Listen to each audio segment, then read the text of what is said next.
into the forest's grip. There's something about camping in the wilderness that always appealed to me. The disconnect from the buzz of technology, the solitude, and the feeling of being surrounded by raw, untouched nature.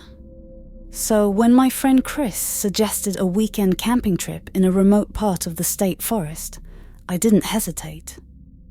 It was supposed to be a simple getaway, just me, Chris, and our 2 other friends, Hannah and Jake.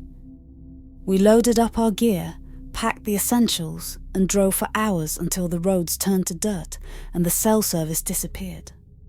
The further we went, the more excited I felt. If only I'd known. The hike to the campsite was uneventful. The forest was dense, the air crisp, and the sun filtered through the canopy in golden beams. By the time we reached the clearing by the lake, it was late afternoon. We pitched our tents, gathered some firewood, and spent the evening around the campfire, swapping stories and laughing. The stars above were the brightest I'd ever seen, the night air cool and perfect. At some point I heard something, faint rustling in the woods behind us. I paused, straining my ears, but it stopped almost as quickly as it started. Probably just a raccoon or some other animal. I didn't mention it to the others. By midnight, we all retired to our tents. I woke up sometime in the early morning, unsure of what had roused me. The forest was eerily quiet, the kind of silence that made your ears strain for any sound. Then I heard it. A faint, almost rhythmic clicking noise, like sticks tapping together. It was distant but distinct, coming from the direction of the woods. I peeked out of my tent. The campfire was out, and the clearing was bathed in the pale light of the moon. The noise continued, steady and deliberate, but I couldn't see anything beyond the shadows of the trees. "Chris," I whispered, hoping my friend might be awake. No response. The clicking stopped abruptly. I waited, heart pounding, but everything remained still. Convinced it was nothing, I forced myself back to sleep. The next morning, I mentioned the noise to the group, but Chris shrugged it off. "Probably some animal messing around," he said. Hannah looked uneasy. "I don't know. It's weird, though. I thought I heard someone walking near my tent last night." We dismissed it as paranoia, until Jake found the tracks. While gathering firewood, he stumbled upon footprints in the dirt. They were human, bare, and led from the edge of the clearing into the woods. "Maybe it's some other camper," Jake suggested. But his tone was uncertain. "Out here," Hannah replied. "We're miles from the nearest trail." Despite the unease creeping in, we decided not to let it ruin the trip. We spent the day hiking and swimming in the lake. But I couldn't shake the feeling that we were being watched. That evening, as the sun dipped below the horizon, we gathered around the campfire again. The conversation was quieter this time, and even Chris seemed distracted. As we sat there, I caught movement in the corner of my eye. A shadow, tall and quick, darted between the trees just beyond the firelight. "Did you see that?" I asked, my voice hushed. "See what?" Chris replied. "There in the trees," I said, pointing. Everyone turned, but the shadow was gone. "You're just spooking yourself," Jake said, though he looked uneasy. But I wasn't imagining it. I was sure of that. That night, the clicking noise came back, louder and closer. It echoed through the woods, relentless and unnerving. I lay in my sleeping bag, my heart racing, listening as it moved around the campsite. Then came the whispering. At first it was faint, like the wind moving through the leaves. But soon it became clear. A voice, low and unintelligible, speaking words I couldn't understand. "Chris," I called out, my voice trembling. "I hear it too," he whispered back from his tent. None of us slept that night. The next morning, we found it hanging from a tree at the edge of the clearing. A crude figure made of sticks and twine, with bits of animal bone tied to it. "What the hell is that?" Hannah asked, her face pale. "Someone's messing with us," Chris said, though he didn't sound convinced. We debated leaving, but Chris insisted we stay. "It's probably just some kids pulling a prank. We're fine." Reluctantly, we agreed. As darkness fell, the tension was palpable. We stayed close to the fire, its warmth and light our only comfort. The noises began again, clicking, whispering, and something new. Faint laughter, high-pitched and chilling. Suddenly, a loud crash came from the woods. It sounded like a tree being felled, the ground shaking slightly with the impact. "Enough of this!" Chris shouted, grabbing a flashlight. He stormed into the woods despite our protests. We waited in terrified silence, the minutes dragging on like hours. Then we heard him scream. Chris stumbled back into the clearing, his face pale and his eyes wide with fear.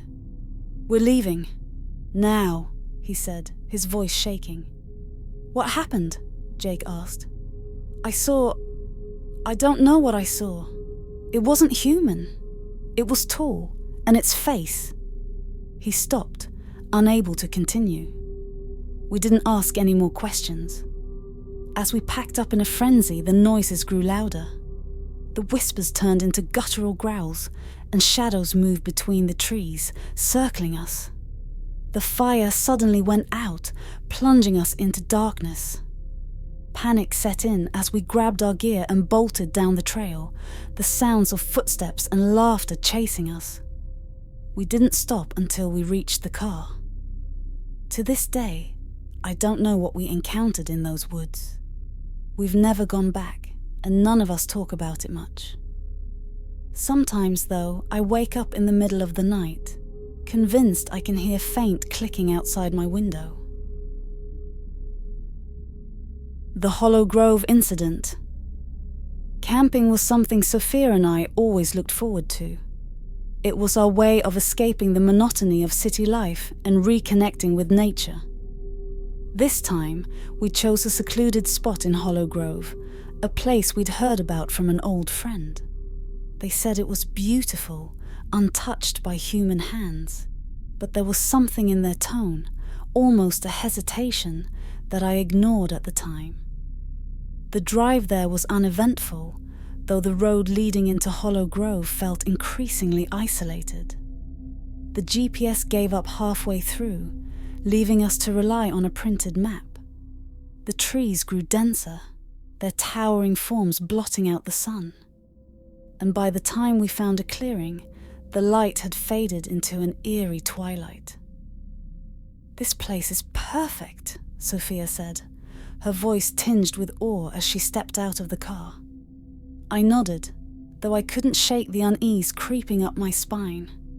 The air felt heavier here, charged, as if the forest itself was alive and watching.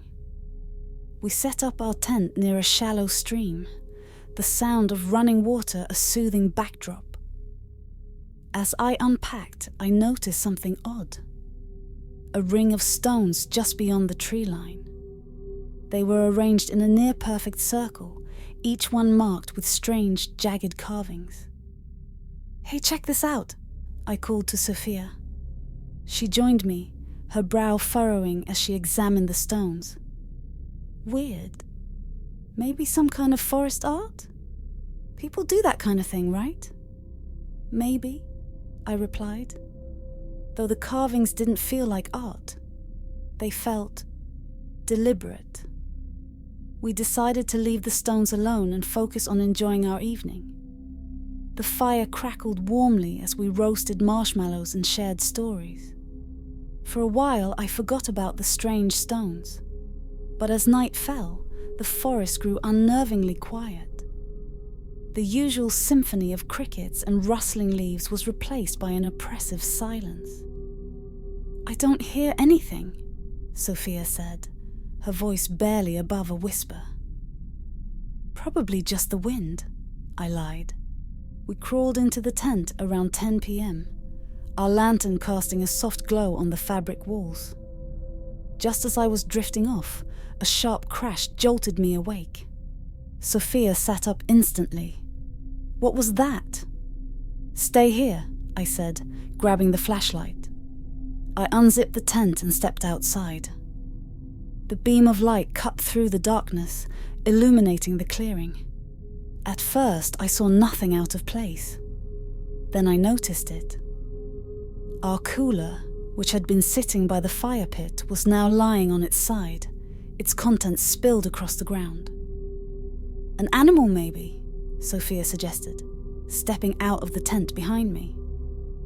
"Maybe," I said, but the unease in my chest deepened. We cleaned up and went back to bed, but sleep didn't come easily. The second night was worse. Around 2 a.m., I woke to the sound of heavy, deliberate footsteps circling the tent. "Sophia," I whispered, shaking her awake. She listened, her eyes wide with fear. The steps were slow and measured, crunching the leaves with each deliberate movement. "Who's there?" I called out, my voice trembling.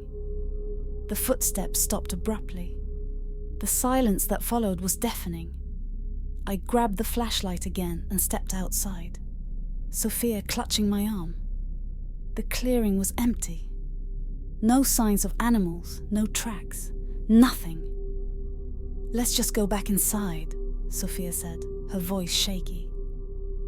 We zipped the tent shut and huddled together, but neither of us slept. On the third night, the voices started. We were sitting by the fire when we heard them, soft whispers coming from the direction of the stone circle. At first, I thought it was the wind, but as we listened, the whispers became clearer. They weren't in English or any language I recognized, but the cadence was unmistakable, a chant. "Let's go inside," Sophia said, her face pale. We retreated to the tent, but the whispers followed. They grew louder, surrounding us, as though dozens of unseen figures were standing just beyond the fabric walls. I held Sophia close, trying to convince myself it was just our imagination, but deep down, I knew better. The next day, we decided to leave. The forest had turned hostile, and we couldn't ignore it any longer. As we packed up, I felt a presence, an overwhelming sensation that we were being watched. I turned quickly, my eyes scanning the tree line. That's when I saw it. A shadowy figure standing just beyond the stones. It was tall and indistinct, its form shifting like smoke. But the eyes, they burned with a pale, ghostly light. "Sophia, get in the car," I said, my voice low and urgent. "What? Why?" "Just go!" She didn't argue. As I loaded the last of our gear, the figure took a step closer, then another. Its movements were slow, deliberate, as if it knew we couldn't escape. I jumped into the driver's seat and started the car. The figure stopped just as the headlights hit it, dissolving into the shadows. We drove in silence, the tension in the car thick and suffocating. When we finally reached the main road, Sophia broke down, tears streaming down her face. "What was that?" she asked, her voice trembling. "I don't know," I admitted, "but we're never going back." That night, I dreamed of the stone circle. The carvings glowed faintly, pulsing with an otherworldly light, and the whispers returned, louder and more insistent. Even now, weeks later, I can still hear them when I close my eyes. Hollow Grove had let us leave, but I'm not sure it ever truly let us go. Whispers of the Ravine. Camping had always been my way of resetting, a chance to disconnect and recharge. My girlfriend Jenna and I had planned this trip to the remote Blackwood Ravine for weeks. We'd heard about its beauty, a forest untouched by modern hands, with cascading waterfalls and a sky so clear you could see every star. We arrived mid-afternoon, the sun casting golden light through the towering pines. The trailhead was empty, save for a faded sign warning hikers about sudden weather changes and unstable cliffs. It felt like we had the entire place to ourselves, which was exactly what we wanted. After hiking for about 2 hours, we found the perfect spot to set up camp. It was a small clearing near the edge of the ravine, with a view so stunning it took our breath away. The forest stretched endlessly below, the dense canopy swaying gently in the breeze. As we pitched the tent and gathered firewood, I noticed something strange. The birds had stopped chirping. It wasn't a gradual silence. It was sudden, like someone had flipped a switch. Even the rustling of leaves seemed muffled, as if the forest itself were holding its breath. "Do you hear that?" I asked Jenna. She tilted her head, listening. "I don't hear anything." "Exactly." She shrugged. "Maybe it's just the time of day. Birds get quiet sometimes, don't they?" I didn't answer. Something about the silence felt wrong, but I pushed the thought aside. We were here to relax, not to let my imagination run wild. The first night passed uneventfully, and I started to think my unease had been misplaced. But on the second night, as we sat around the fire, we heard it. Voices. At first, they were faint, barely audible over the crackling of the flames. But as the minutes passed, they grew louder, more distinct. They weren't coming from the trail we'd hiked in on. They were coming from the ravine. "Do you think there are other campers down there?" Jenna asked. I shook my head. We didn't see anyone else on the trail, and who'd camp that close to the edge? It's dangerous. The voices continued, rising and falling in a strange, rhythmic pattern. It didn't sound like conversation. It sounded like chanting. "Let's go inside," Jenna said, her voice tight. We retreated to the tent, but the chanting didn't stop. If anything, it got louder. I tried to convince myself it was just the wind playing tricks, but deep down I knew better. Those weren't natural sounds. The next morning, Jenna suggested we pack up and leave. I was tempted to agree, but my stubbornness got the better of me. We'd come all this way, and I wasn't about to let some creepy noises ruin our trip. "We'll move to another spot," I suggested, closer to the trailhead. Reluctantly, she agreed. We spent the day hiking back, eventually finding a flat area surrounded by dense trees. It wasn't as scenic, but it felt safer. That night, I woke to Jenna shaking me. "Eli, wake up," she whispered urgently. "What's wrong?" I mumbled, groggy. "Someone's outside." I froze, straining to listen. At first, I heard nothing. Then, faintly, the sound of footsteps crunching in the underbrush. They weren't hurried or erratic. They were deliberate, almost methodical. "Who's there?" I called, my voice trembling. The footsteps stopped. Silence hung in the air for a long moment. Then, through the thin fabric of the tent, I saw them. Shadows. There were 3 of them, tall and unnaturally thin. Their forms distorted and wavering as if they weren't entirely solid. They stood motionless just beyond the glow of our lantern. I grabbed the flashlight and unzipped the tent. The beam of light cut through the darkness, but there was nothing there. The shadows had vanished. The next morning, Jenna insisted we leave, and this time I didn't argue. We packed up in record time and started back toward the car. The forest felt heavier, the air thick with an unexplainable tension. As we neared the trailhead, I felt an overwhelming urge to stop. It wasn't logical. It was like something was pulling me back, calling me to the ravine. "We need to keep moving," Jenna said, grabbing my arm. "Don't stop." I need to check something," I replied, my voice distant. "Eli, no, we're leaving." Her voice snapped me out of it, and I nodded. Together, we hurried down the last stretch of the trail. But as we reached the car, I made the mistake of looking back. In the distance, at the edge of the ravine, I saw them again, the shadow figures. They stood in a line watching us, their forms flickering like dying flames. We never spoke about Hollow Grove after that trip. Jenna refused to go camping again, and I didn't blame her. But sometimes, late at night, I hear it, the chanting. It's faint, like a memory, but it's there. And every now and then, I see them, shadows at the edge of my vision, just out of reach. The night on Raven's Ridge. I've never been one for camping. The idea of sleeping on the ground and being surrounded by miles of trees with no Wi-Fi sounded like punishment. But when my buddy Caleb suggested we take a weekend trip to Raven's Ridge, I caved. I think I just wanted to prove to myself that I could handle it.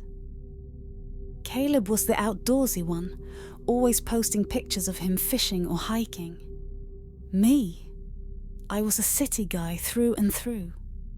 He promised it would be an easy trip, just a short hike to a beautiful clearing with a view of the valley, a perfect spot to unwind. "Come on, Nate," he said. "You'll love it. Just you, me, a fire, and the stars. What could go wrong?" I should have known that was a setup. We got to the trailhead in the early afternoon. It was late October, and the trees were bare, their twisted branches clawing at the sky. The air had a sharp chill, and the sun hung low, casting long shadows on the forest floor. Caleb was in his element, pointing out animal tracks and spouting random facts about different trees. I nodded along, not really listening. My focus was on the weight of the pack digging into my shoulders and the way the forest seemed too quiet. After about an hour, the trail opened up to a clearing at the top of the ridge. Caleb wasn't wrong. It was stunning. The valley stretched out below us, painted in shades of orange and gold, the river winding through like a silver ribbon. "This is it," Caleb said, dropping his pack. "Home for the night." I set up my tent while Caleb got a fire going. The sky was already darkening, the horizon tinged with deep purples and reds. We were sitting by the fire, eating the sandwiches we'd packed, when I noticed it. "Hey, Caleb," I said, pointing to the edge of the clearing. "What's that?" He turned, squinting into the gloom. At first, I thought it was just a shadow, but then I saw it move. It was a figure, tall and thin, standing just beyond the tree line. "Probably just a deer," Caleb said, brushing it off. I wasn't so sure. The way it stood there, so still, watching us, it didn't feel like an animal. As the fire crackled and the night deepened, I kept glancing over my shoulder, but the figure was gone. We'd just climbed into our tents when it happened. A scream tore through the night, so loud and piercing it made my skin crawl. "What the hell was that?" I whispered, my heart hammering. Caleb unzipped his tent and poked his head out. "Probably a fox. They make some weird noises." I wasn't convinced. That scream didn't sound like any animal I'd ever heard. It sounded human. We sat in silence, listening. The forest seemed to hold its breath, the usual rustling of leaves and chirping of insects gone. Then, just as suddenly as it had started, the scream stopped. Caleb shrugged and zipped his tent shut. "Get some sleep, Nate. You're overthinking it." But sleep didn't come easily. Sometime in the middle of the night, I woke up. At first, I wasn't sure why. Then I heard it, a rustling sound, like something moving through the underbrush. "Caleb," I called softly. No answer. I grabbed my flashlight and unzipped the tent. The beam cut through the darkness, illuminating the fire pit, our packs, and nothing else. But the sound was still there, closer now. And then, crash! Something slammed into the ground just a few feet from my tent. I stumbled backward, my flashlight trembling in my hand. A large rock lay in the dirt, surrounded by smaller shards. It had fallen from... where? Caleb's tent unzipped and he emerged, looking groggy. "What's going on?" Before I could answer, we both heard it. A low, guttural growl coming from the trees. We shone our flashlights toward the sound, but the beams barely penetrated the thick darkness. Then we saw it. 2 glowing eyes, reflecting the light like mirrors. They were too high off the ground to belong to any animal I could think of. "Back in the tents!" Caleb hissed, his voice tight. But I couldn't move. The eyes were mesmerizing, locked onto us with an intensity that felt almost intelligent. The growl came again, louder this time, and the eyes disappeared, replaced by the sound of heavy footsteps retreating into the woods. Caleb grabbed my arm and pulled me back to the fire. "Whatever that was, it's gone," he said. "Let's keep the fire burning and stick together." We didn't sleep. Instead, we sat by the fire, jumping at every little sound. Around 3 a.m., the whispering started. At first, it was faint, like the rustling of leaves in the wind. But as the minutes passed, it grew louder, more distinct. It was coming from all around us, voices overlapping in a chaotic murmur. I couldn't make out any words, but the tone was unmistakably angry. "Do you hear that?" I asked, my voice barely above a whisper. Caleb nodded, his face pale. "It's the wind," he said, but we both knew he didn't believe it. The whispers built to a crescendo, then stopped abruptly, leaving us in deafening silence. Just when I thought things couldn't get worse, it appeared. At the edge of the firelight stood a figure, a man, or at least what used to be a man. His body was emaciated, his skin stretched tight over his bones. His eyes were hollow, and his mouth hung open in a silent scream. He stepped closer, and I could see his feet weren't touching the ground. "Leave!" the figure rasped, the word echoing in my head like a thunderclap. Caleb grabbed my arm, his grip like a vice. "We're leaving," he said, his voice shaking. "We're leaving right now." We didn't bother packing. We grabbed our phones, a flashlight, and bolted. The trail was nearly impossible to follow in the dark, but the fear of whatever was behind us kept us moving. Branches clawed at my face, and my lungs burned, but I didn't stop. The whispers returned, louder now, accompanied by the sound of footsteps chasing us. When we finally stumbled onto the dirt road where our car was parked, I thought I was going to collapse. But Caleb yanked open the door, and we sped off without looking back. We never spoke about that night. Caleb deleted the pictures he'd taken, and I refused to go camping again. But sometimes, late at night, I'll hear whispers in the wind, faint but unmistakable. And I know that whatever was out there on Raven's Ridge hasn't forgotten us. The hollow forest. Camping had never been something I feared. The woods were a sanctuary for me, a place to disconnect from the chaos of city life. So, when my girlfriend Emma suggested we spend a weekend camping in Hollow Forest, a secluded area known for its serene beauty, I didn't hesitate to agree. Emma had found the spot online, a little-known camping ground nestled in the middle of an old-growth forest. The pictures were stunning. Towering trees, crystal-clear streams, and an endless canopy of stars at night. It was perfect. We packed the car, brought enough supplies to last a couple of days, and set off early Saturday morning. I couldn't have known that by the end of that weekend, I would never set foot in a forest again. We arrived just before sunset, the golden light filtering through the trees and casting long, shifting shadows across the forest floor. The campsite was completely empty, just as Emma had hoped. "No crowds," she said with a grin, unloading her pack. "It's like we have the whole forest to ourselves."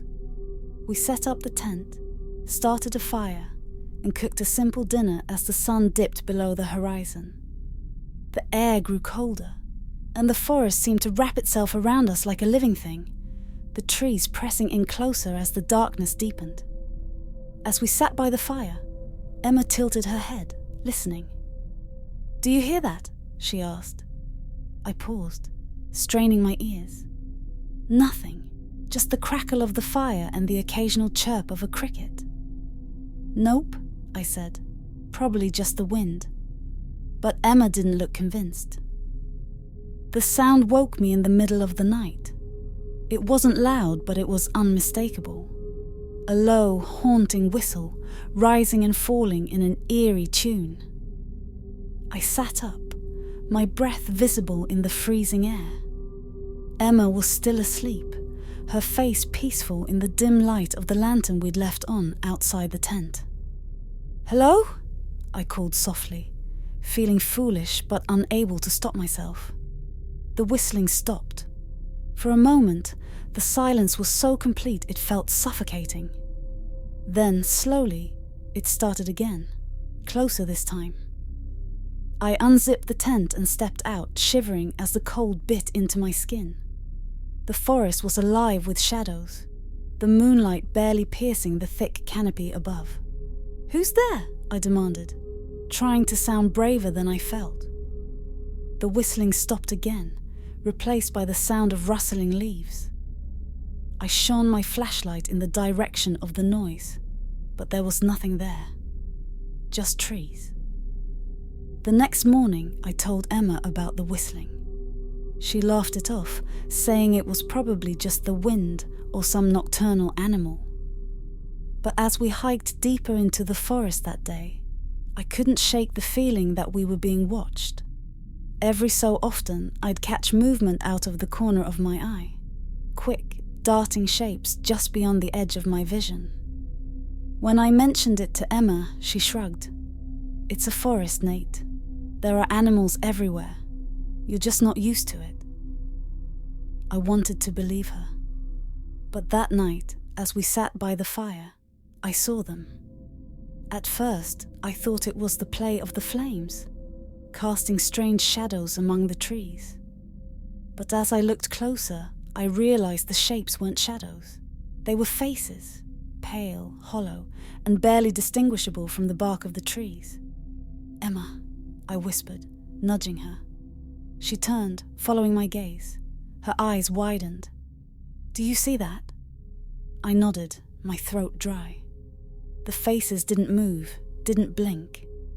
They just stared at us, their hollow eyes filled with something I can only describe as hunger. Emma wanted to leave, but it was too dark to navigate the narrow, winding roads back to civilization. "First thing in the morning," I promised, though I wasn't sure if I believed we'd make it through the night. We stayed inside the tent, huddled together, the fire outside reduced to glowing embers. Neither of us spoke, but I could feel Emma trembling. It started with the whistling again, faint but unmistakable. Then came the rustling, the snapping of branches, and finally the voices. They weren't words exactly, more like guttural whispers, rising and falling in a chaotic symphony. "Stay quiet," I whispered, holding Emma close. The tent walls seemed to close in around us. the shadows outside growing darker and more defined.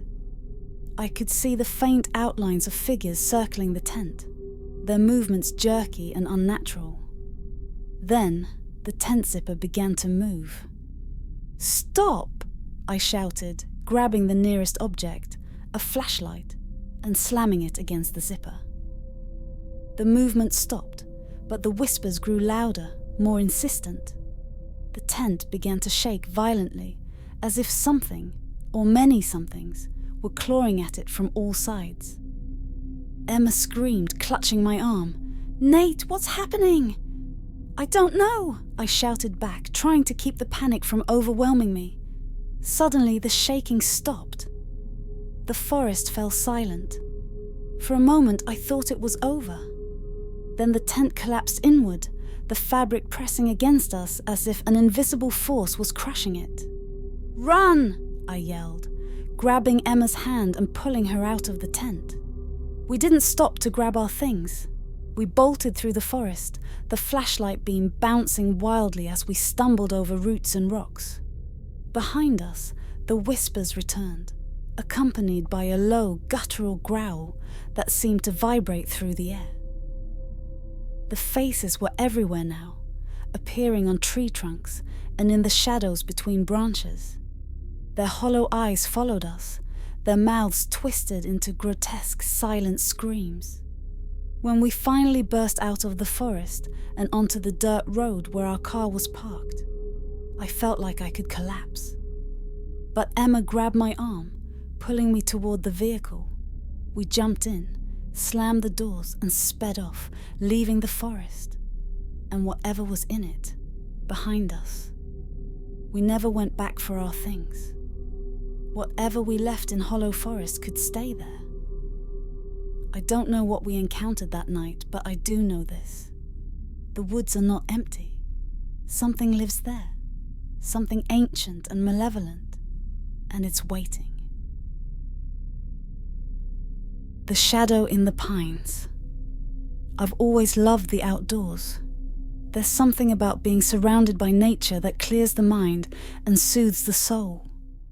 My best friend Eric and I decided to go on a camping trip one weekend in late October before the weather turned too cold.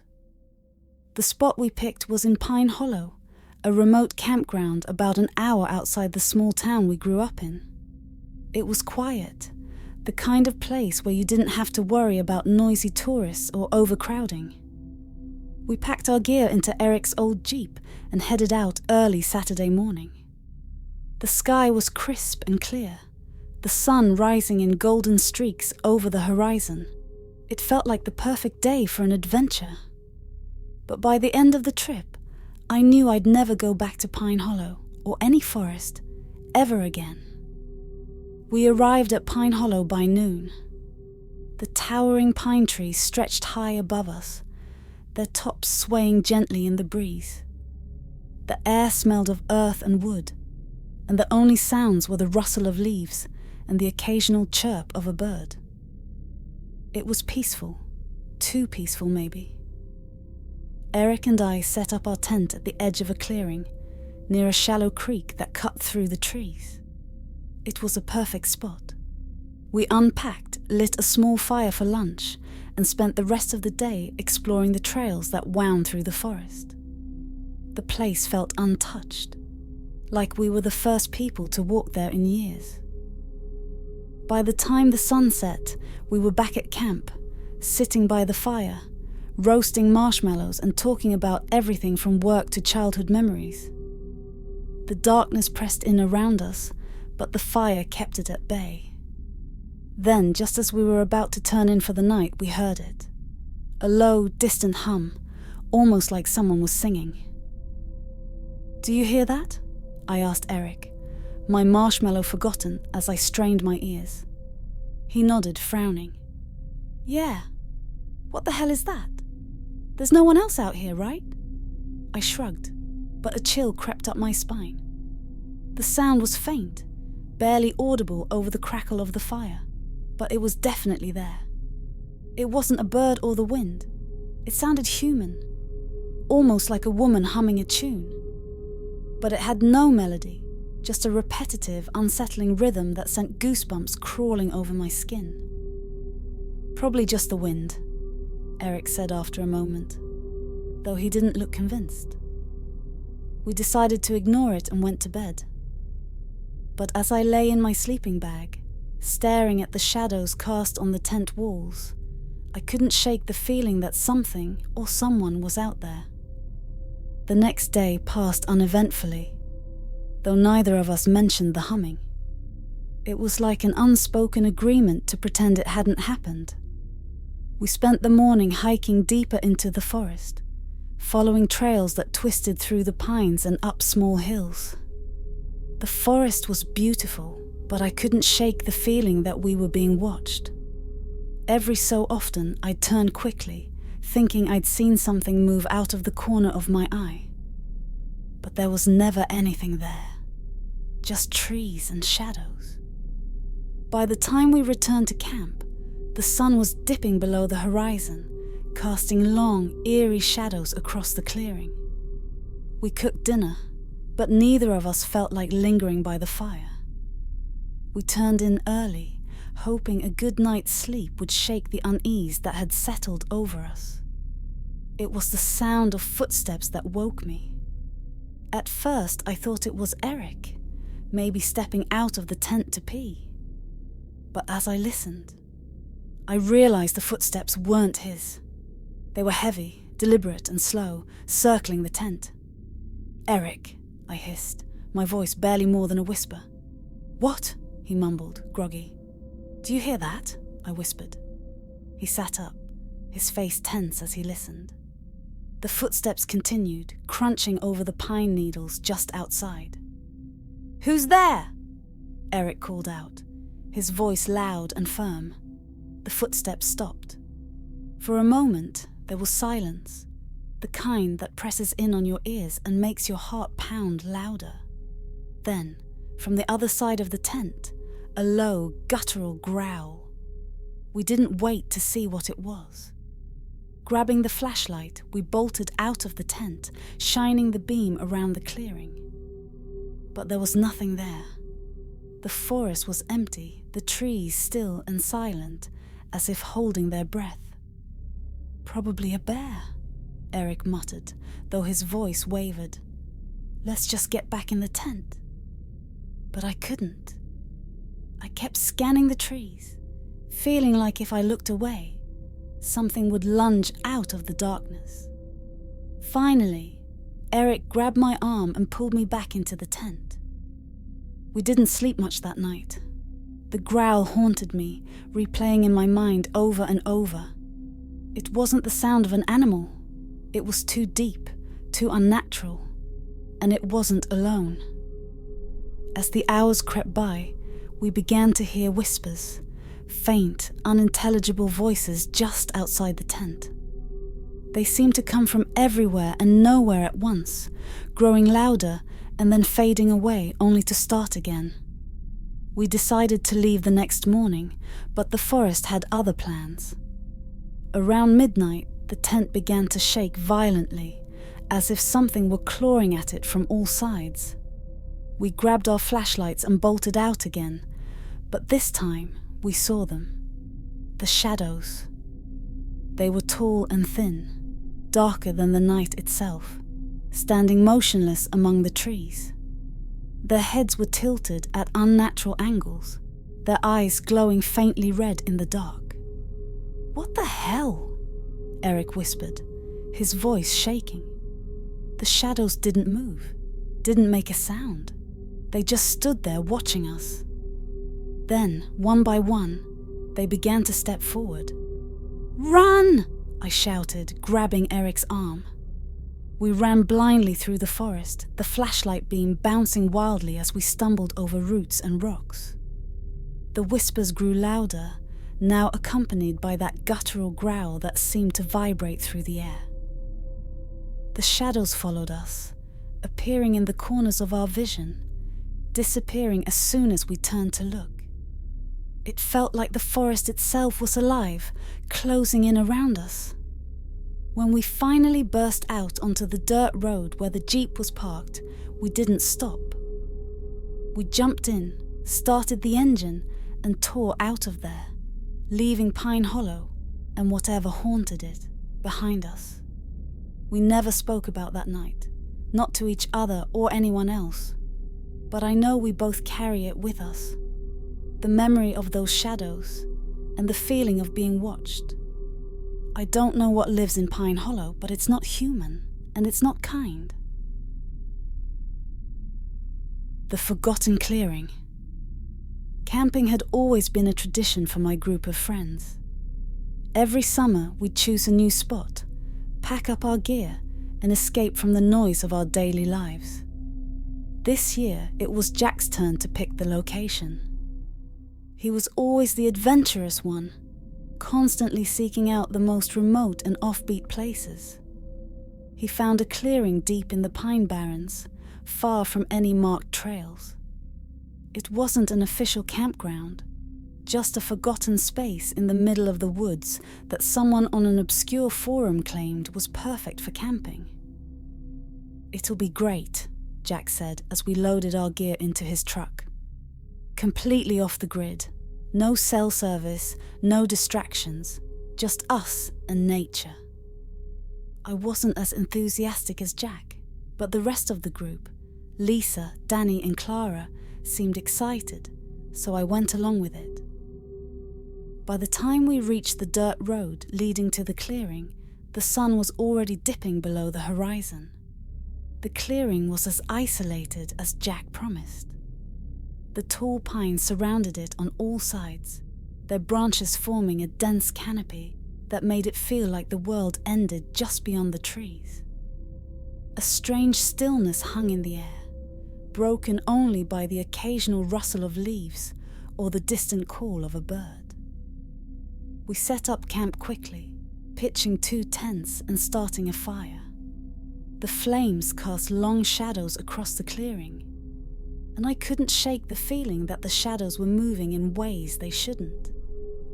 "It's just your imagination," I muttered to myself. After dinner, we sat around the fire, trading stories and laughing. Jack told us about the forum post where he'd found this spot. According to the user, the clearing was rumored to have a strange energy, something about old rituals and disappearances. But Jack brushed it off as nonsense. "You believe that stuff?" Danny asked, smirking. Jack shrugged. "It's probably just someone trying to scare people away from their secret camping spot." That night, I woke up to the sound of whispering. At first, I thought it was Jack or Danny talking outside the tents, but the voices were too faint and too strange. They didn't sound like English or any language I'd ever heard. I unzipped the tent and peeked out. The fire had burned down to embers, and the clearing was bathed in pale moonlight. "Hello?" I called softly. The whispering stopped. I stepped out of the tent, my breath visible in the cold night air. The forest loomed around me, its shadows deep and impenetrable. "Anyone out there?" Nothing, just the rustling of leaves in the breeze. I shook my head and went back to the tent, telling myself it was just the wind. But as I lay there trying to fall back asleep, I couldn't shake the feeling that we weren't alone. The next morning I told the group about the whispering, but Jack just laughed. "Probably some animal," he said. "You're too jumpy, Ryan." We decided to explore the forest around the clearing. Jack led the way, with Lisa and Clara close behind. Danny and I brought up the rear, our backpacks loaded with snacks and water. About 20 minutes into the hike, Clara stopped suddenly. "Guys, look at this!" She pointed to a tree with strange markings carved into its bark. They weren't letters or symbols I recognized, just jagged, interlocking lines that seemed to spiral inward. "That's weird," Lisa said, tracing the lines with her finger. "Who do you think made it?" "Probably some local kids messing around," Jack said, though he didn't sound convinced. We kept walking, but the markings started appearing on more trees. They grew more intricate and chaotic, like the forest itself was trying to tell us something. That evening we sat around the fire again, though the atmosphere was noticeably tenser. The markings had unnerved everyone, even Jack, though he refused to admit it. We were halfway through roasting marshmallows when a loud crash echoed from the woods. "What the hell was that?" Lisa asked, clutching her marshmallow stick like a weapon. Jack grabbed his flashlight and stood. "Probably just a branch falling. I'll check it out." "Are you crazy?" Clara said. "Don't go out there." But Jack was already walking toward the tree line. "Wait!" I said, grabbing my own flashlight and following him. We scanned the forest, our beams slicing through the darkness. The trees were silent, their branches swaying gently in the breeze. Then we saw it, a pile of rocks stacked in a perfect pyramid in the middle of the trail. "Did you do this?" I asked Jack. He shook his head. "No way. This wasn't here earlier." We hurried back to the camp, but the unease lingered. That night was worse. I woke to the sound of footsteps circling the tents. "Jack," I whispered, but he was still asleep. I grabbed my flashlight and peeked outside. The fire was out, and the clearing was shrouded in darkness. The footsteps stopped. "Who's there?" I said, my voice trembling. Something moved in the shadows, just beyond the range of my flashlight. "Jack, Danny, wake up!" The others scrambled out of their tents, flashlights in hand. "What's going on?" Clara asked, her voice shaky. "Someone's out there," I said. We shone our lights into the forest, but there was nothing, just the trees and the oppressive silence. Then, one by one, the flashlights flickered and died. We huddled together in the center of the clearing, the darkness pressing in around us. "I don't like this," Lisa said, her voice barely above a whisper. Suddenly, Clara gasped and pointed. Shapes were emerging from the forest, tall, thin figures that moved unnaturally, their limbs jerking and twisting as if they didn't belong to them. "What the hell are those?"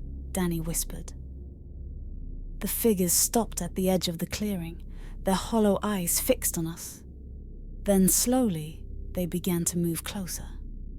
"We need to leave," Jack said, his voice tight with fear.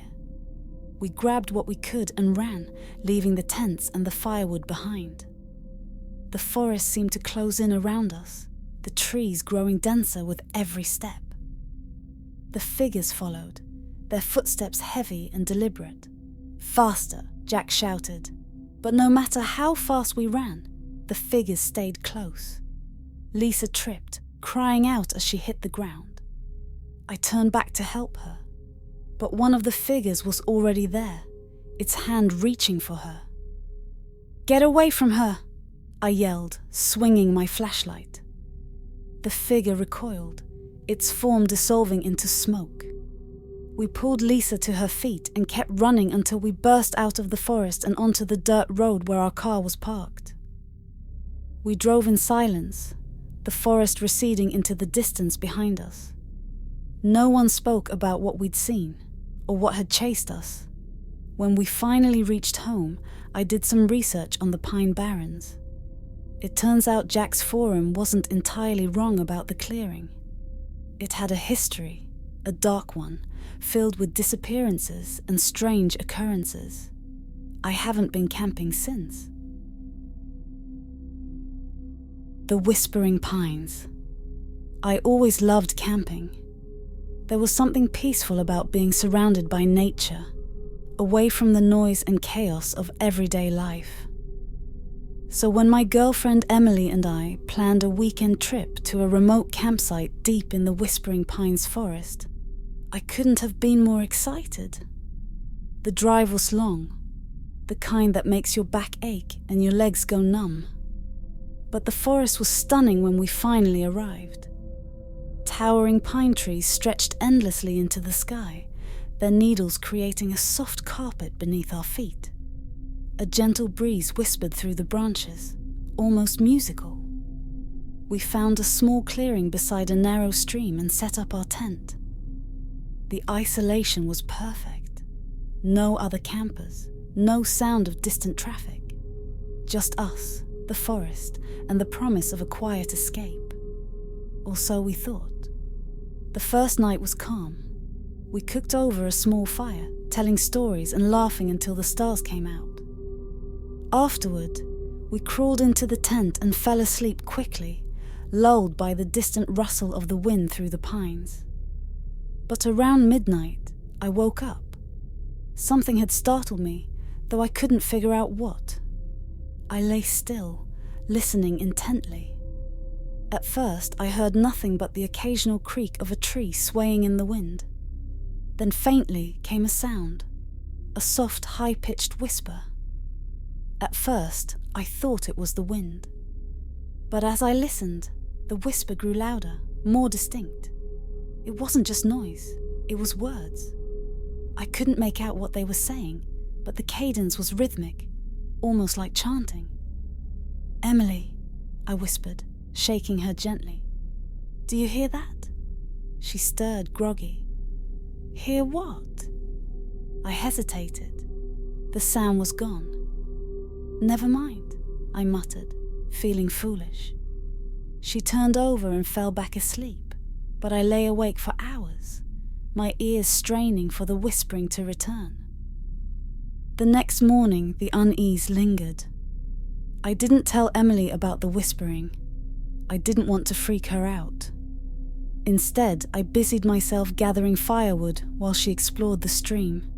That's when I found them. Footprints, pressed deeply into the soft earth near our tent. They were large, far larger than any human footprints, and clawed. The sight made my stomach churn. I scanned the area, but there was no sign of anyone or anything around. Probably just a bear, I told myself, though I didn't entirely believe it.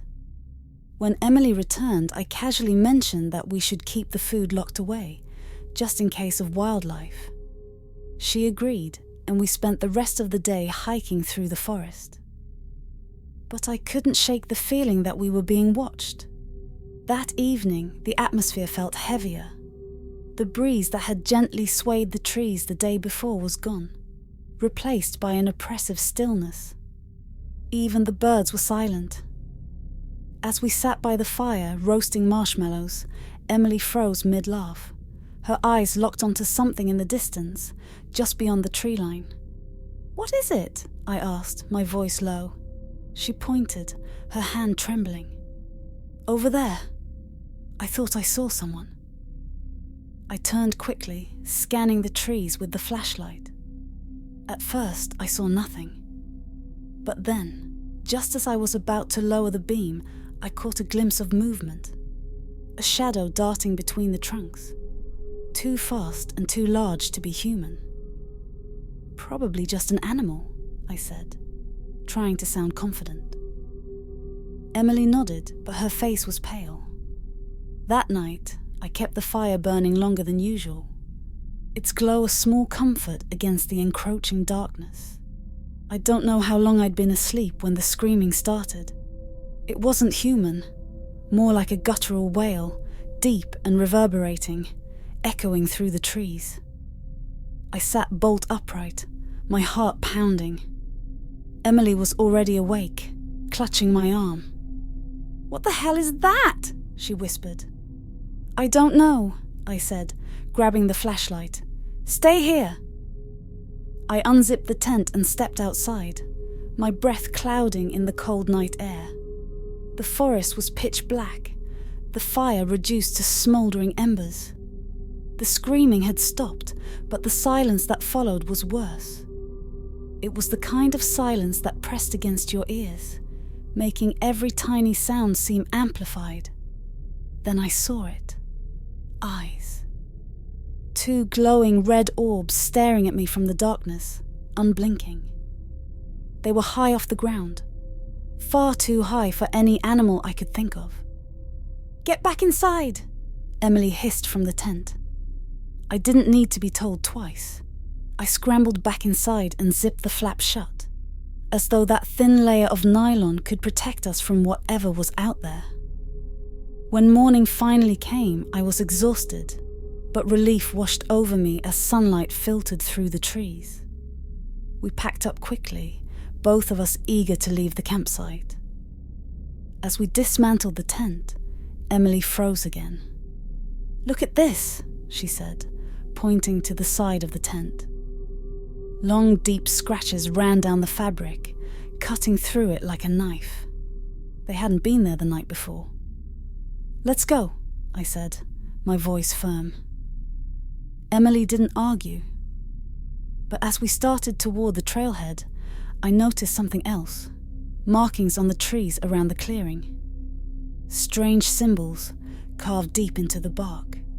They looked old, but there was no mistaking their deliberate design. We didn't make it back to the car before nightfall.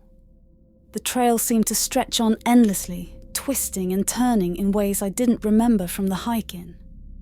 As darkness fell, the forest came alive with sound. Not the normal sounds of nature, but low whispers. The same ones I'd heard the first night. Emily clung to my arm, her flashlight shaking. "We're going in circles," she said, panic rising in her voice. "No, we're not," I lied.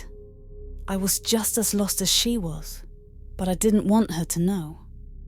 Then the whispers grew louder, and I realized they weren't coming from the trees. They were coming from behind us. I turned, shining my flashlight into the darkness. The beam caught a figure standing just a few feet away. It was tall, with unnaturally long limbs, and a face that seemed to shift and blur, as though it couldn't decide what shape to take.